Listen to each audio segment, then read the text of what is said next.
بسم الله الحمد لله وحده والصلاة والسلام على من لا نبي بعده أما بعد. L'imam Abu Zakaria Yahya ibn Sharaf al-Nawawi a dit dans son livre les 40 hadiths al-Arba'in الحديث الحادي والثلاثون عن أبي العباس سهل بن سعد بن الساعدي رضي الله عنه قال جاء رجل إلى النبي صلى الله عليه وسلم فقال يا رسول الله دلني على عمل إذا عملته أحبني الله وأحبني الناس قال صلى الله عليه وسلم ازهد في الدنيا يحبك الله وازهد فيما عند الناس يحبك الناس حديث حسن رواه ابن ماجه وغيره بأسانيد حسنة. Ce qui signifie le 31e hadith. D'après Abu al-Abbas Sahl ibn Sa'd al-Sa'idi, un homme vint voir le messager d'Allah sallallahu alayhi wa sallam et lui dit: Ô messager d'Allah, indique-moi une œuvre qui permettrait qu'Allah m'aime et que les gens m'aiment. Il répondit sallallahu alayhi wa sallam: délaisse cette vie d'ici-bas, Allah t'aimera, et délaisse ce que les gens possèdent, ils t'aimeront. Ce hadith est un hadith Hassan, bon, rapporté par Ibn Majah et d'autres imams avec des bonnes chaînes de transmission. Premièrement, dans ce hadith, il y a une erreur dans la syntaxe grammaticale que beaucoup de gens font à sa lecture. Lorsque le messager d'Allah sallallahu alayhi wa sallam a dit izhad fi dunya yuhibbak Allah, yuhibbak. Beaucoup de gens lisent le hadith en disant yuhibbuk. Ceci est une erreur. Dans la syntaxe grammaticale, on appelle ça jawab at-talab. Donc il y a une demande, izhad, délaisse cette vie d'ici-bas. La réponse à la demande est dans la syntaxe grammaticale ce qu'on appelle majzoum. Donc on doit mettre une fatha sur yuhibbak. On ne dit pas yuhibbuk, on dit yuhibbak. Car il y a une parole sous-entendue dans la parole du messager d'Allah qui signifie délaisse ce qu'il y a dans la vie d'ici-bas. Si tu délaisses ce qu'il y a dans la vie d'ici-bas, Allah t'aimera. Donc cette condition est sous-entendue. Pour comprendre que ceci est sous-entendu, il faut absolument lire le hadith d'une bonne lecture en mettant les voyelles convenables. Sahl ibn Sa'd a rencontré le messager d'Allah sallallahu alayhi wa sallam et s'est converti à l'âge de 15 ans. Il est parmi les compagnons du prophète sallallahu alayhi wa sallam qui ont changé leur nom. Il s'appelait à la base Huzn, ce qui signifie tristesse. Le messager d'Allah sallallahu alayhi wa sallam, en voyant ce nom ou en entendant ce nom, a dit: tu t'appelleras aujourd'hui Sahl. Donc il l'a nommé Sahl, ce qui signifie facilité. Le messager d'Allah sallallahu alayhi wa sallam changeait les noms qui ont une mauvaise signification pour des noms qui ont une bonne signification. Ceci n'est pas obligatoire, il n'est pas obligatoire lorsqu'on se convertit à l'islam de changer de nom, sauf si le nom indique une chose qui est par exemple une mécréance, comme quelqu'un qui s'appellerait l'adorateur des idoles, l'adorateur des statues. Dans ce cas-là, il doit absolument changer son nom si son nom signifie une mécréance comme ceci.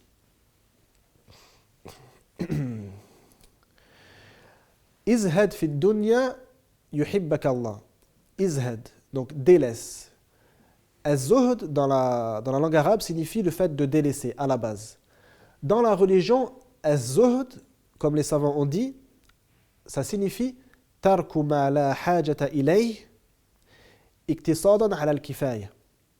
Ça veut dire le fait de délaisser ce dont on n'a pas besoin et se limiter à ce qui suffit. Et se limiter à ce qui suffit. À la différence de al-wara', comme on a vu dans plusieurs hadiths précédents, al-wara', ce qui signifie tark shubuhat, le fait de délaisser les choses équivoques. Le fait de délaisser les choses équivoques est plus important que le zuhd, parce que si on ne délaisse pas les choses équivoques, on va forcément, à un moment ou à un autre, tomber dans le haram qui n'est pas clair. Alors que le zuhd est préférable, il est mustahab. Ce qui est voulu par le zuhd, le fait de délaisser les choses de cette vie d'ici-bas, ce n'est pas tout délaisser. Ce qui est voulu, c'est le fait de délaisser les choses qui ne sont pas nécessaires et ce dont on n'a pas besoin. Quant au fait de ramener chez soi ce qui est nécessaire et ce dont on a besoin, ceci est une obligation. Si la personne ne ramène pas pour lui ce qui lui est nécessaire ou pour sa famille, il sera dans le péché. Donc le zuhd, c'est délaisser ce qui n'est pas nécessaire. C'est pour ça que le messager d'Allah, sallallahu alayhi wa sallam, lorsqu'il avait chez lui ce qui lui était nécessaire pour une certaine durée, il donnait en aumône ce qui n'était pas nécessaire pour lui ou pour sa famille, sallallahu alayhi wa sallam. Il y a plusieurs hadiths dans la sunna du prophète, sallallahu alayhi wa sallam, qui nous incitent au zuhd, qui nous incitent à l'ascétisme. Et zuhd, on pourrait le traduire en français par l'ascétisme. Parmi ces hadiths, le hadith rapporté par l'imam al-Bukhari, d'après Abdullah ibn Omar, puisse Allah être satisfait de lui ainsi que de son père, il rapporte que le messager d'Allah, sallallahu alayhi wa sallam, a dit « Kun fi dunya ka'annaka gharib aw 'abiru sabil » ce qui signifie « Sois dans cette vie d'ici-bas comme si tu étais un étranger ou plutôt une personne de passage. » Ceci car la personne de passage n'emmagasine aucun bien. Elle reste de passage, donc elle n'achète pas de maison, elle n'achète pas des choses pour rester longtemps. Ce hadith est rapporté dans les Arba'in an-Nawawiyya et on va voir son explication, Inch'Allah, lorsqu'on expliquera le hadith numéro 40. Un autre hadith, le messager d'Allah, sallallahu alayhi wa sallam, aurait dit « Hubbu dunya ra'su kulli khati'a » Donc, l'amour de la vie d'ici-bas est la base de tout péché. Ce hadith est un hadith mursal, c'est-à-dire on ne sait pas quel compagnon aurait rapporté ce hadith. C'est-à-dire le tabi'i, un des élèves des compagnons, a rapporté le hadith en disant « Qala Rasulullah » sallallahu alayhi wa sallam. Il n'a pas dit de qui il a rapporté ce hadith. Donc on peut penser que le hadith a été entendu,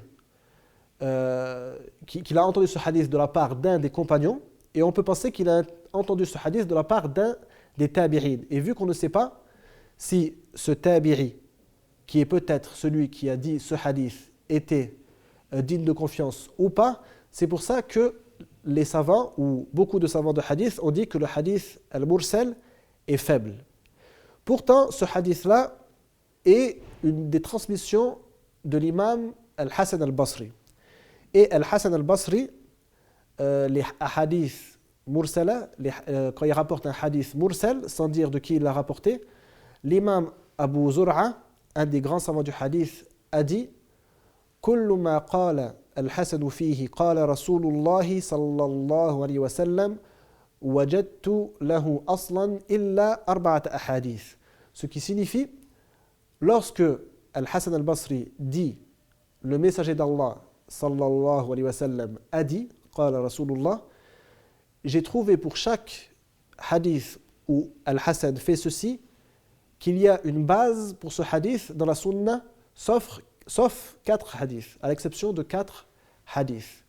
Donc, on peut comprendre que les hadiths mursala de Al-Hasan sont plus forts que d'autres hadiths mursal. Mais pourtant, on n'a pas la certitude que le messager d'Allah sallallahu alayhi wa sallam a bien dit ceci.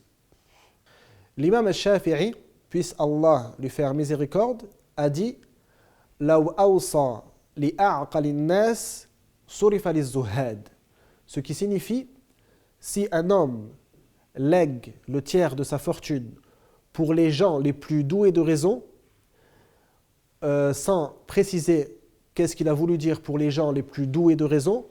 On donne ce legs aux ascètes. On donne ce legs aux ascètes. Donc, pour les savants, les ascètes sont les gens les plus doués de raison, les gens les plus intelligents, si on veut.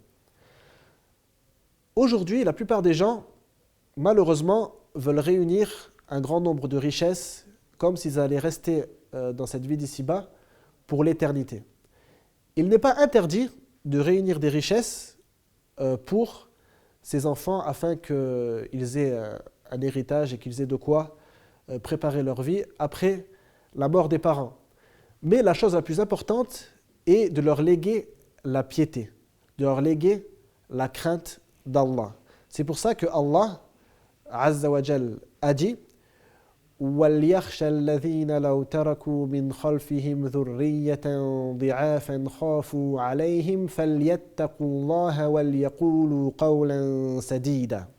Ce qui signifie que ceux qui ont peur pour leur descendance faible craignent Allah et disent des paroles droites.